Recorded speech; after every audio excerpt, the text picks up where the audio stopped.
Hello दोस्तों, स्वागत है आप लोगों का बीएन स्टडी क्लासेज में। आज हम लोग पढ़ेंगे क्लास 9th का मैथ चैप्टर 1, जिसका नाम है संख्या पद्धति। इसको कहते हैं इंग्लिश में नंबर सिस्टम।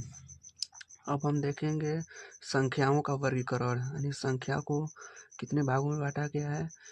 तो दो भागों में बांटा गया है। पहला वास्तविक संख्या जिसको कहते हैं रियल नंबर, दूसरा का काल्पनिक संख्या जिसको कहते हैं इमेजिनरी नंबर। उसके बाद से देखेंगे वास्तविक संख्याओं को कितने भागों में बांटा गया है।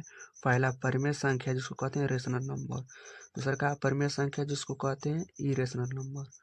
और परिमेय संख्याओं को कितने भागों में बांटा गया है। तो पहला है पूर्णांक, दूसरा का है भिन्न दशमलव। पूर्णांक को हम कहेंगे इंटीजर्स, भिन्न दशमलव को हम कहेंगे फ्रैक्शन डेसिमल। तो देखिए दोस्तों, पूर्णांक में कौन कौन आता है। पूर्णांक में एक धनात्मक पूर्णांक आता है जिसको कहते हैं पॉजिटिव इंटीजर्स। उसके बाद एक शून्य आता है जिसको कहते हैं जीरो। उसके बाद से एक ऋणात्मक पूर्णांक आता है जिसको हम कहते हैं नेगेटिव इंटीजर्स। अब हम देखेंगे भिन्न दशमलव में। भिन्न दशमलव में कौन कौन आता है, जिसको कहते हैं फ्रैक्शन डेसिमल। तो भिन्न दशमलव में एक आता है शांत दशमलव जिसको कहते हैं टर्मिनेटिंग डेसिमल। उसके बाद से दूसरा का आता है अशांत दशमलव जिसको कहते हैं नॉन टर्मिनेटिंग डेसिमल। अब देखिए नॉन टर्मिनेटिंग डेसिमल में कौन कौन आता है। एगो आता है आवृत दशमलव जिसको कहते हैं हम रिकरिंग डेसिमल। दूसरा का आता है अनावृत दशमलव जिसको कहते हैं नॉन रिकरिंग डेसिमल।